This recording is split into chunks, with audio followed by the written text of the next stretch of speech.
বিকেলবেলা বানিয়েছিলাম চা আর সমোসা। আমার হাজব্যান্ডের প্রচুর ফেভারিট এটা। ও খুব ভালোবাসে আমার হাতের এই সমোসাটা খেতে। হেই হ্যালো গাইজ, আসসালামু আলাইকুম, welcome back to my another new blog.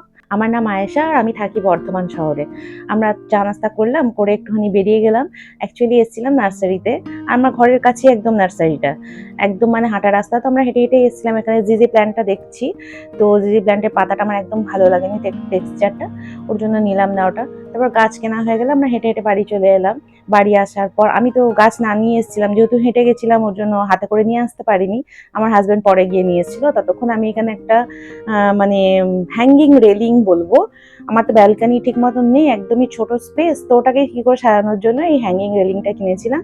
তো আমি ভাবলাম যতক্ষণ ও গাছটা নিয়ে আসছে গিয়ে ততক্ষণ আমি এটাকে সেট করে নিই। খুব ইজি ছিল সেট করা, কেন কি স্ক্রু লাগানোই ছিল আর ওরা অ্যালান কিও দিয়েছিল, ওটা দিয়ে টাইট করে নিলাম সব লাগিয়ে ভালো করে। আর আমি এটা যখন আনিয়েছিলাম তখন আমি ঘরে প্রথম প্রথম শিফট করেছিলাম, তখন আনিয়েছিলাম।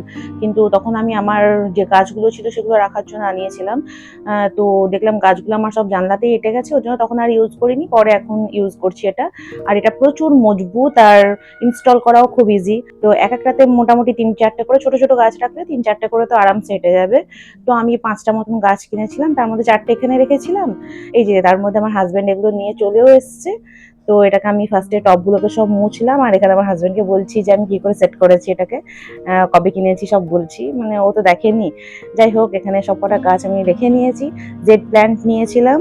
এই যে এটা হলো জেড প্ল্যান্ট, আর যেই জেড প্ল্যান্টের পাতাগুলো অনেক বড় বড় ছিল, আর এটা ছিল আমেরিকান রাবার প্ল্যান্ট, ছোট মতন রাবার প্ল্যান্টের পাতাগুলো। আর ওটা একটা ছিল স্নেক প্ল্যান্ট, একটা ছিল তারা ফুল। সত্যি কথা বলতে আমি গাছ খুব একটা বেশি চিনি না, কিন্তু বেশ কিছু চিনি। তবে এই বেবির আমেরিকান বেবি রাবার প্ল্যান্ট বলছে, ওটাকেও চিনতাম না, আর এই তারা ফুল এটাও চিনতাম না। এই দুটো গাছওয়ালা কাকু বলে দিল। তারপর এখানে আমি স্বামী টিকিয়াটাকে শেপ দিয়ে নিলাম, ওটা ব্যাটারটা রেডি করাই ছিল। আর স্বামী টিকিয়াটা রেডি হয়ে গেলে আমি এখানে আবার সমোসা নিয়ে বসে গেছি। সমোসাগুলোকে অনেক বানিয়ে রাখবো, ফ্রোজেন করবো ওর জন্য। তো এখানে আমার হাজবেন্ড বসে বসে আমাকে শেখাচ্ছে কেমন করে বানাতে হয়, আর বাকি সবাই দর্শক বসে আছে। আর আমার মেয়ে আমাকে হেল্প করেছিল অনেকটা। তো অনেক কটা বানিয়েছিলাম, প্রায় 45-50টা মতন বানিয়েছিলাম, হয়েছিল। তো ফ্রোজেন করে রেখে দিয়েছি আমি। অনেক টাইম লেগেছিল, প্রায় 11টা বেজে গেছিল রাত্রেবেলায়। তারপর ডিনার করে নিয়েছিলাম আমরা। এখানে সমোসার ভাঁজটা কি করে বানালাম সেটা আপনাদেরকে একটু দেখিয়ে দিলাম ভালো করে। ফার্স্টে গোল করে বেলে নেবেন, বেলে নিয়ে তারপর মাঝখান থেকে অর্ধেক করে কেটে নিয়ে ওটাকে দুদিক থেকে মুড়ে নিয়ে ত্রিকোণ আকার দেবেন, দিয়ে পুরটা ভরে নিয়ে তারপর পানি দিয়ে চিপকে নিতে হবে। আমি এখানে কিমার পুর ভরেছিলাম, আপনারা চাইলে আলুর পুর ভরেও বানাতে পারেন। যাই হোক, আমি তো অনেক কটা বানিয়েছিলাম। এই দেখুন এখানে এতগুলো বানিয়েছি, দিয়ে সব ফ্রোজেন করে রেখে দিয়েছি। তারপর ডিনার করে নিয়েছিলাম। বাস আজকে এতটুকুই, আবার নেক্সট কোনো ব্লগে দেখা হবে। ভিডিওটা ভালো লাগলে লাইক করে দেবেন, চ্যানেলটা সাবস্ক্রাইব করে দেবেন। ততক্ষণের জন্য টেক কেয়ার, বাই বাই, আল্লাহ হাফিজ।